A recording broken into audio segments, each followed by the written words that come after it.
When amend did come through, they did talk to me, and I was very, very against it. In fact, I sat through that meeting and told them that what they were suggesting was going to get people hurt. And I was wrong. I was wrong big time. I went to Norway. I got to see everything that they were doing.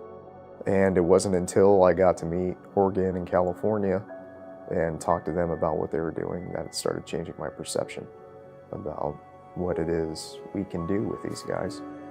When I first heard about amend, I thought it's Norwegian principles, it's not going to work here. We are learning from them, we're taking some things from them, but we are modifying it how it's going to work for us. There's harder populations that use amend in California, and it's working there. And so there's no reason why it won't work in our system. Communication increases security, but the culture of us, when you come to work in DOC, is you can't have those types of interactions. It's like, I can only talk to that incarcerated for a couple minutes, and then I got to move them on. That's not necessarily the better way of running a prison. When we do have conversations with these guys at the cell front, it's limited to a time frame. I just yard and showered, that's it. I fed them, pulled them out for their hour yard, put them in the shower for their 20-minute shower, and then put them back in their house.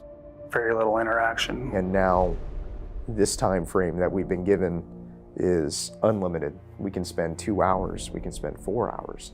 But you've came to the table, and every time we talk, you always come to the table and you're very respectful and you're honest, but you didn't let the power and the ego overtake who Bolden was. Yeah. And you were going through your stuff with your cancer stuff, and you were gone for that long time.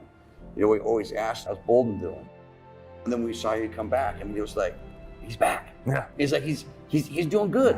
So I appreciate the time that you take to try to make a positive impact here. Yeah. Because residents, I can't do it by myself, and the guys I associate with, we can't do it unless we have conduits. Yeah. You know, guys like you that are willing to sit down and do this. Mm-hmm. It's just totally different how you interact with each other. You understand what we're trying to do and what we're trying to accomplish with all of this. Yeah. So, you know. We don't want to regress. No, No. 100%. No. So, Yeah, thank you. Yeah. Bam. Fist bump.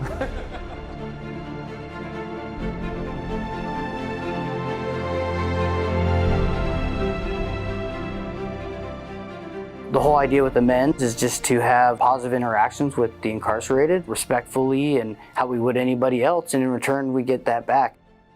With amend, they talk about dynamic security, and it's that relationship with the individuals that you work with where you have conversations.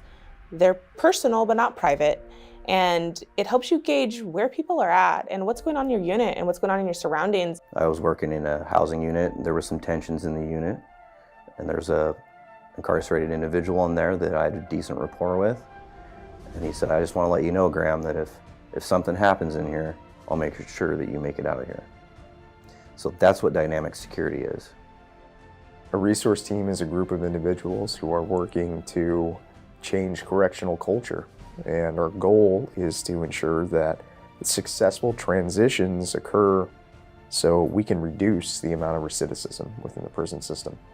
We actually are asking the questions like, why are you here? How can we help you go back out there? What do you like to do as a person before you came to prison? What makes you you? You're really diving into any roots of any cause. We really don't know why they're doing what they're doing, but now we have the opportunity to and fix that.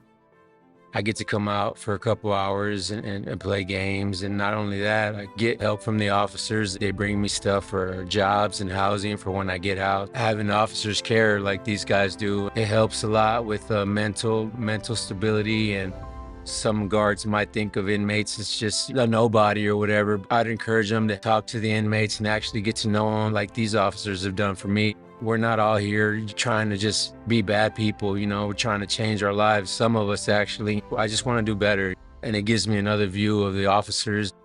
But when I engage with an incarcerated individual, I want them to see me for who I am, not see my badge.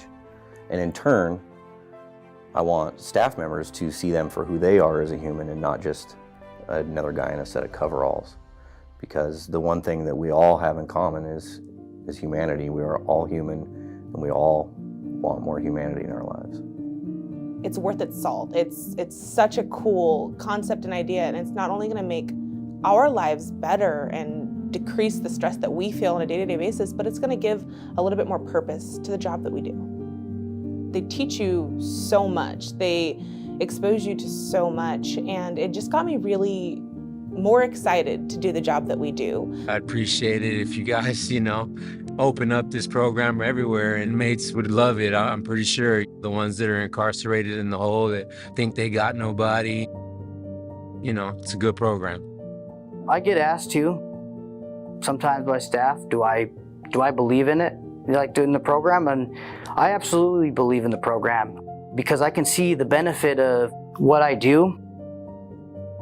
My team and I every day take a calculated risk to change people's lives for the better.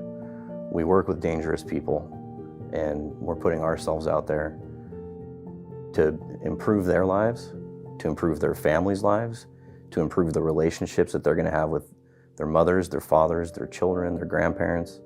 My confidence, self-esteem, and overall belief in myself was low, so I thought nobody was going to hire me at all.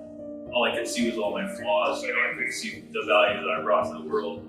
Now I feel like I have a fighting chance to succeed in the world, and I also feel like I'm obligated to make them proud and not let them down after what they've done to help me. I really value and enjoy this program. I benefit from this program so much in many ways, and I would like to think that the staff benefit from me too. I get released in 90 days. You take an individual who's been in the restricted housing unit for a long period of time. They spend 23 hours a day in a small cement room. They go to the yard, they go to the shower, use a phone, and then one day it's time for them to leave. And they just walk them out and say, all right, good luck, see you later. So we're not really, at that point, we weren't setting people up for success, in my opinion. And now we have actually a hands-on experience now where we can help set them up to be a better neighbor when they get out in our community.